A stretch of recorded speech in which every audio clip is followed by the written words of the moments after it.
Assalamualaikum warahmatullahi wabarakatuh. Kita masuk pelajaran pendidikan Pancasila dan Kewarganegaraan kelas 11 di pertemuan ke-10. Iya. Sebelumnya saya mengulang kembali pelajaran minggu lalu mengenai sistem dan dinamika demokrasi Pancasila. Minggu lalu sub pokok bahasanya ada kita bahas tentang hakikat demokrasi. Kamu sudah kamu pahami, sudah kamu amati tentang hakikat demokrasi. Sekarang kita masuk tentang dinamika penerapan demokrasi Pancasila di Indonesia. Apa sebenarnya demokrasi Pancasila itu?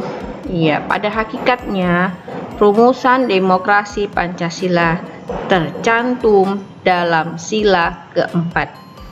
Apa itu sila keempat?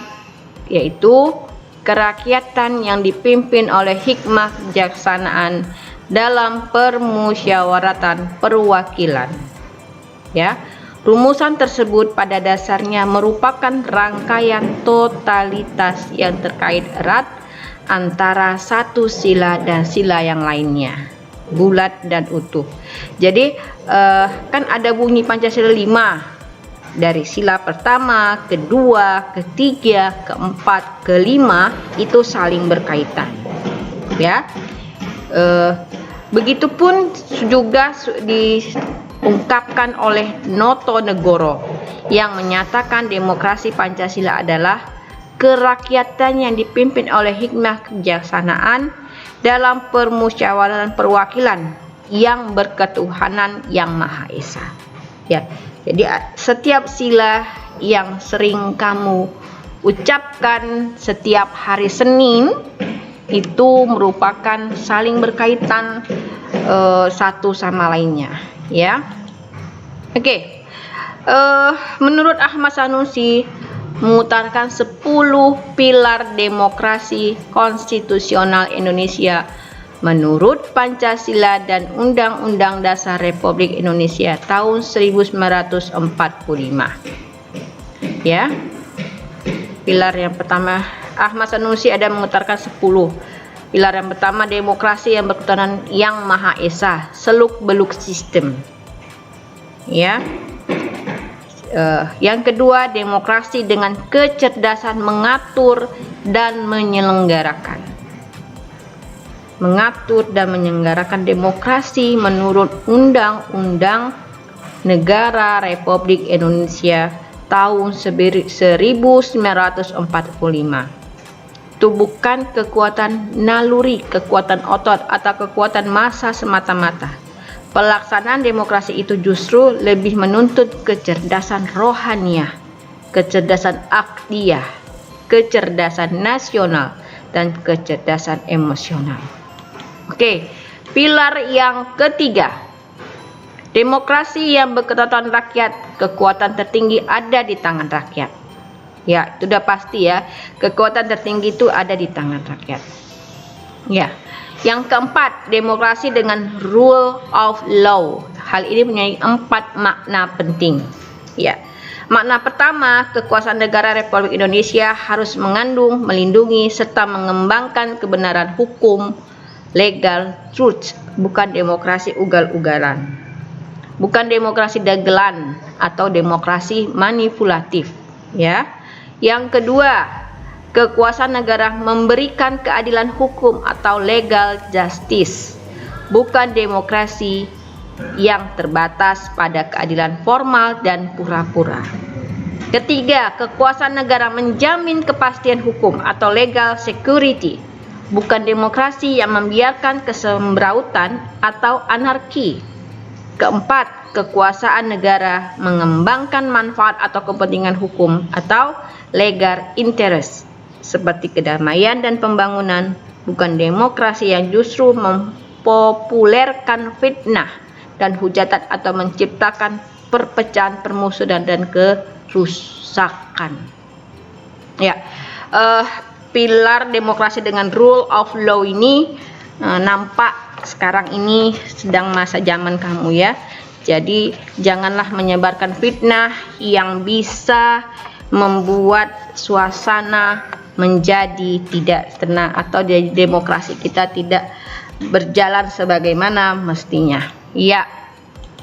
Pilar yang kelima, demokrasi dengan memindahkan pemisahan kekuasaan negara.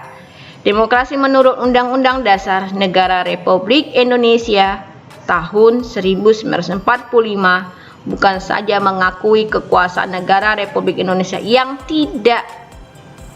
tak terbatas secara hukum, melainkan juga demokrasi itu dikuatkan dengan pembagian kekuasaan negara dan diserahkan kepada badan-badan negara yang bertanggung jawab. Jadi demokrasi menurut Undang-Undang Dasar Negara Republik Indonesia tahun 1945 mengenal semacam pembagian dan pemisahan kekuasaan. Atau bahasa asingnya division and separation of power dengan sistem pengawasan dan perimbangan, checks and balance. Oke. Yang keenam, demokrasi dengan hak asasi manusia. Oke, yang ketujuh, demokrasi dengan pengadilan yang merdeka. Ya, kamu baca ya, sudah saya jabarkan. Yang kedelapan, demokrasi dengan otonomi daerah. Otonomi daerah merupakan pembatasan terhadap kekuasaan negara, khususnya kekuasaan legislatif dan eksekutif di tingkat pusat, dan lebih khusus lagi pembatasan atas kekuasaan presiden. Undang-Undang Dasar Negara Republik Indonesia tahun 1945 secara jelas memerintahkan dibentuknya daerah-daerah otonom pada provinsi dan kabupaten atau kota. Dengan peraturan pemerintah, daerah-daerah otonom itu dibangun dan disiapkan untuk mampu mengatur dan menyelenggarakan urusan pemerintahnya sebagai urusan rumah tangganya sendiri yang diserahkan oleh pemerintah pusat kepada pemerintah daerah. Iya. Yang kesembilan, demokrasi dengan kemakmuran. Wah, demokrasi itu bukan hanya soal kebebasan dan hak, bukan hanya soal kewajiban dan tanggung jawab, bukan pula hanya soal mengorganisir kedaulatan rakyat atau pembagian kekuasaan kenegaraan.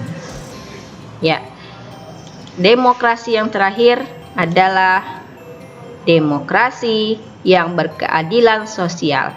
Demokrasi menurut Undang-Undang Dasar 1945 menggaris keadilan sosial di antara berbagai kelompok, golongan, dan lapisan masyarakat. Tidak ada golongan, lapisan, kelompok, satuan, atau organisasi yang jadi anak emas yang diberi berbagai keistimewaan atau hak-hak khusus. Ya, ada 5 indikator yang merupakan elemen umum di dalam demokrasi yang menjadi ukuran dari sebuah negara demokratis. Apa itu? Akuntabilitas, rotasi kekuasaan, track rekrutmen politik yang terbuka, pemilihan umum, yang terakhir pemenuhan hak-hak dasar. Dari indikator-indikator tersebut, apakah semuanya sudah diterapkan di Indonesia? Untuknya tersebut dapat kamu lihat dari alur sejarah politik di Indonesia, yaitu pada pemerintahan masa revolusi kemerdekaan Indonesia, pemerintahan parlemen, pemerintahan demokrasi terpimpin, pemerintahan Orde Baru, dan pemerintahan Orde Reformasi. Mengapa demikian? Karena pada masa-masa tersebut, demokrasi sebagai sistem pemerintahan Republik Indonesia mengalami perkembangan yang fluktuatif. Berdasarkan indikator-indikator yang disebutkan di atas, berikut ini dipaparkan perkembangan demokrasi pada masa-masa tersebut, sehingga pada akhirnya dapat menjawab pertanyaan apakah Indonesia negara demokrasi atau bukan. Ya, ada pelaksanaan demokrasi di Indonesia pada periode 1945 sampai 1949. Pelaksanaan demokrasi di Indonesia pada periode 1949 sampai 59. Pelaksanaan demokrasi di Indonesia pada periode 1959 sampai 1965. Pelaksanaan demokrasi di Indonesia pada periode 1965 sampai 1998. Terakhir, pelaksanaan demokrasi di Indonesia pada periode 1998 sampai sekarang. Oke, terima kasih kamu sudah membaca, mengamati materi PowerPoint saya yang kedua, ya, dalam pertemuan yang ke-10. Pasti ada tugas, silahkan kamu lihat tugasnya. Saya tutup. Assalamualaikum warahmatullahi wabarakatuh.